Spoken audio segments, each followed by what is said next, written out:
பெண்ணின் பிரத்யேகமான திருமணம் விவாஹா தி சென்னை சில்க்ஸ். மத்திய நிதியமைச்சர் நிர்மலா சீதாராமன் நாட்டின் மிக பொறுப்புள்ள நிதித்துறை அமைச்சராக 6 ஆண்டுகள் 8 மாதங்களை நிறைவு செய்துள்ளார். முன்னதாக கடந்த 1950ஆம் ஆண்டு ஜூன் 1ஆம் தேதி பதவியேற்ற மறைந்த முன்னாள் நிதியமைச்சர் சி.டி. தேஷ்முக் 6 ஆண்டுகள் 2 மாதங்களுக்கு பதவியில் நீடித்தார். 1951 மற்றும் 1956க்கு இடையில் பட்ஜெட்களை தாக்கல் செய்த தேஷ்முக் 6 முழு பட்ஜெட்களையும் ஒரு இடைக்கால பட்ஜெட்டையும் தாக்கல் செய்திருக்கிறார். இதில் 2 பட்ஜெட்டுகள் 1952இல் முதல் மக்களவை அமைப்பதற்கு முன்பே தாக்கல் செய்யப்பட்டன என்பது குறிப்பிடத்தக்கது.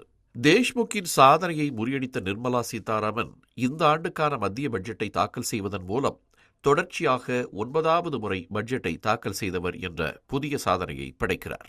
இதை இந்திய நாடாளுமன்ற வரலாற்றில் பெருமைக்குரிய தருணம் என்று பிரதமர் மோடி பாராட்டியுள்ளார். 2019ஆம் ஆண்டு ஜூலை 5ஆம் தேதி தனது முதல் பட்ஜெட்டை தாக்கல் செய்த நிர்மலா சீதாராமன் 2020ஆம் ஆண்டு பிப்ரவரி 1ஆம் தேதி மத்திய பட்ஜெட்டை தாக்கல் செய்தபோது 2 மணி நேரம் 42 நிமிடங்கள் பேசி மிக நீண்ட பட்ஜெட் உரையை நிகழ்த்திய சாதனையையும் படைத்தார்.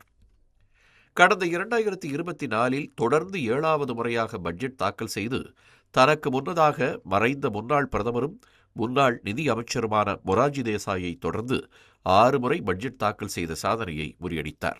முன்னாள் பிரதமர் ஜவஹர்லால் நேருவின் ஆட்சி காலத்திலும் பிறகு முன்னாள் பிரதமர் லால் பகதூர் சாஸ்திரியின் ஆட்சி காலத்திலும் நிதியமைச்சராக இருந்த முன்னாள் பிரதமர் மொரார்ஜி தேசாய் தான் இதுவரை அதிக எண்ணிக்கையிலான பட்ஜெட்டுகளை தாக்கல் செய்துள்ளார்.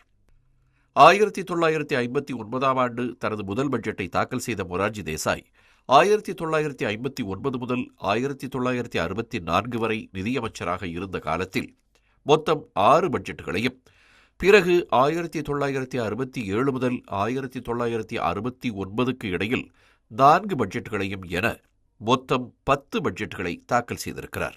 4 வெவ்வேறு காலகட்டங்களில் 8 ஆண்டுகள் நிதியமைச்சராக பணியாற்றிய முன்னாள் நிதியமைச்சர் ப. சிதம்பரம் 9 முறை பட்ஜெட் தாக்கல் செய்துள்ளார். அடுத்ததாக முன்னாள் குடியரசுத் தலைவர் பிரணாப் முகர்ஜி நிதியமைச்சராக இருந்த காலத்தில் 8 முறை பட்ஜெட்டுகளை தாக்கல் செய்திருக்கிறார்.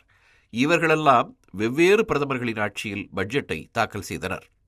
முன்னாள் பிரதமர் மன்மோகன் சிங் 1991 மற்றும் 1995க்கு இடையில் பி.வி. நரசிம்மராவ் ஆட்சி காலத்தில் நிதியமைச்சராக இருந்தபோது தொடர்ச்சியாக 5 பட்ஜெட்டுகளை தாக்கல் செய்துள்ளார்.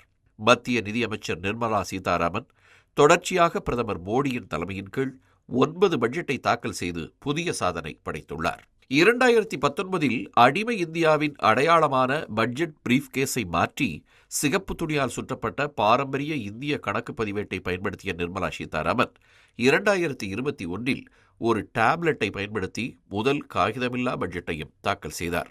நாட்டின் முதல் பெண் நிதியமைச்சராக பதவியேற்ற நிர்மலா சீதாராமன் கொரோனா பெருந்தொற்று பாதித்த காலத்திலும் உலகளாவிய புவிசார் அரசியல் தடுமாற்றங்களுக்கு மத்தியில் நாட்டின் பொருளாதாரத்தை வழிநடத்தி தொடர்ந்து சிறந்த நிதிநிலை அறிக்கைகளை தாக்கல் செய்து உலக அளவில் வேகமாக வளர்ந்து வரும் பொருளாதாரமாக இந்தியாவை நிலைநிறுத்தி சாதனை படைத்திருக்கிறார்.